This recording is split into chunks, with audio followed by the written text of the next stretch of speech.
কতগুলি ঘটনার ক্রোনোলজি বলি। তা আমরা দেখলাম যে জোর করে জোর করে ইসলামী ব্যাংকের শেয়ার সব এসালামের নামে ট্রান্সফার করা হইলো। যখন করা হইলো আমরা আমরা অনলাইনে প্রতিবাদ করলাম, অনেক জায়গায় লেখালেখি হইলো। আমরা জামাত কেউ কোথাও দেখলাম না ওই সময়, আমরা সচেতন গ্রাহক ফোরামকেও দেখলাম না কোথাও যে আন্দোলন করতে, অথবা ব্যাংক থেকে টাকা উঠায় নেওয়ার হিড়িকও দেখলাম না। গেল, তারপর কী হলো, তারপর হঠাৎ করে দেখা গেল এসালামের বাসার আশেপাশে প্রচুর লোকজন ইসলামী ব্যাংকে চাকরির জন্য যাওয়া শুরু করলো, তাদেরকে যেমনি খুশি সেমনি নিয়োগ দেওয়া শুরু হলো। তখনও আমরা দেখলাম না যে ইসলামী ব্যাংকের সচেতন গ্রাহক ফোরাম আন্দোলন করতে, তারপর জামাতের কাউকে কিছু বলতে, যারা এখন জামাতের অনেক চিল্লায়, ঠিক আছে, তাদের কাউকে কিছু বলতে, কারা কারা চিল্লায়, শিশির মনির চিল্লায়, শাহরিয়ার সাহেব চিল্লায়, এই যে তারপর হলো গিয়ে ডাকসুর লোকজন চিল্লায়, এদের কাউরে দেখছেন? দেখেন নাই। তারপর প্রথম আলো বললো যে ইয়া মালিকানা ইসলামের কাছে মালিকানা যাওয়ার পর গত 15 মাসে অবস্থাটা খুবই খারাপ হয়ে গেছে ব্যাংকের। এই কথা বলার পরও আমরা দেখলাম না সচেতন গ্রাহক ফোরাম, তারপরে হলো জামাত ইসলামী কোনো কথা বলতে, তারপর ইসলামী ব্যাংকের থেকে টাকা উঠায় নেওয়ার কোনো হিড়িক আমরা দেখলাম না। তারপর আমরা কি দেখলাম, তারপর আসলো সেই ভয়াবহ নভেম্বর এবং ভয়াবহ ডিসেম্বর। এই দুই সময়ও আমরা জামাত ইসলামের কাউরে দেখলাম না এটার বিরুদ্ধে কথা বলতে, আমরা দেখলাম না যে সচেতন গ্রাহক ফোরামকে, আমরা দেখলাম না ব্যাংকের থেকে কাউকে টাকা উঠায় নিতে। এই কিন্তু এখন যে আমরা জামাত ইসলামকে কথা বলতে দেখতেছি, আমরা সচেতন গ্রাহক ফোরাম দেখতেছি, ব্যাংকের থেকে টাকা উঠায় নিতে দেখতেছি, হোয়াট ইজ দ্যাট? তাইলে কি এরা শক্তের ভক্ত নরমের জম?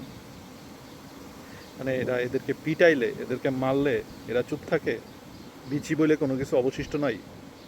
অবশ্য গত 15 বছর তাই দেখা গেছে। নাকি তাদের কোনো নির্দিষ্ট সুবিধা ছিল, তারাই চাইতেছিল এটা এসালামের কাছে যাক, ঘুরায় পেঁচায় তারা সেটা এসালামের কাছে দিতে চাইছিল। অনেকে বলে যে তারাই চাইছিল এটা এসালামের কাছে যাক, কিন্তু এসালাম তাদের সাথে এত বড় বেইমানি করবে তারা বুঝতে পারে না। এটাও হইতে পারে, কিন্তু আমার কথা হইলো যে তারা এত ক্রোনোলজিক্যালি আমরা দেখছি ব্যাংকটা দখল হয়েছে, ব্যাংকে এসালাম তার নিজের লোকজনকে চাকরি দিছে, ব্যাংকের অবস্থা খারাপ হয়েছে, তারপর ব্যাংকের থেকে লোন নেওয়া হয়েছে উল্টাপাল্টা, ভয়ঙ্কর নভেম্বর, ভয়ঙ্কর ডিসেম্বর গেল, তখন পর্যন্ত তারা কেউ কোনো কথাবার্তা বলে নাই, সচেতন গ্রাহক ফোরাম বলে কিছু ছিল না। কিন্তু এখন এখানে মানে উন্মাদের মতো আচরণ শুরু করছে। দরকার হইলে তারা এই ব্যাংকটাকে ধ্বংস করে দিবে, তবু এই ব্যাংক তাদের মানে তাদের হাতে থাকতে হবে, তাদের হাতে না থাকলে ব্যাংক ধ্বংস হয়ে যাবে। সেই একই ছোটোবেলায় পড়া স্টোরি, যে একটা বাচ্চাকে নিয়ে দুইজন মা রাজার কাছে গেছে, গিয়ে বলছে যে আমরা দুইজনই দাবি করতেছে, তা মা রাজা যখন বলছে বাচ্চাটাকে মধ্যেখান থেকে কেটে দুইজনের দিয়ে দাও, তখন আসল মা বলছে বাচ্চাকে নকল মার কাছে দিয়ে দিতে, কারণ বাচ্চা কাটার দরকার নেই, বাচ্চা কাটলে মারা যাবে। এইভাবেই বোঝা গেছে যে কে আসল মা কে নকল মা। দেখেন, দরকার হলে তারা ব্যাংকটাকে ধ্বংস করে দিবে, তবু ব্যাংকটা নর্মালভাবে চলতে দিবে না, তাদের দখলে থাকতে হবে, তারা চাঁদাবাজি করবে ব্যাংকের ভিতরে, ব্যাংকের কর্মকর্তা কর্মচারীদের নিজেদের লোকজন ঢুকাবে। এইসব হিপোক্রেসি এরা চোখেই দেখে না। যত দোষ নন্দ ঘোষ, বিএনপি কত খারাপ, আরে খানকির পোলা, তগমতো খারাপ, তগমতো বাইঞ্চোদ, তগমতো শুয়োরের বাচ্চা দুনিয়াতে আর দুইটা আছে।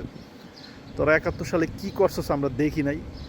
হ্যাঁ, অরিজিনাল কোলাবোরেটর শুয়োরের বাচ্চারা লাখ লাখ মানুষ মারছে, ওই পার্টির সাথে গিয়ে ওই গ্রুপের সাথে গিয়ে জয়েন করছে। সেম কাহিনী, আওয়ামী লীগ কুত্তার মতো মানুষ মারছে এতগুলি বছর, সব ডিগ্রি গিয়ে আওয়ামী লীগের কাছে জয়েন করছে। শাহরিয়ার কবিরের নাম শুনছেন কোনো দিন? গত 10 বছরে শিশির মনিরের নাম শুনছেন কোনো দিন? আলা বদমাইশ কোনকার। সবাই ভালো থাকবেন, আল্লাহ হাফেজ।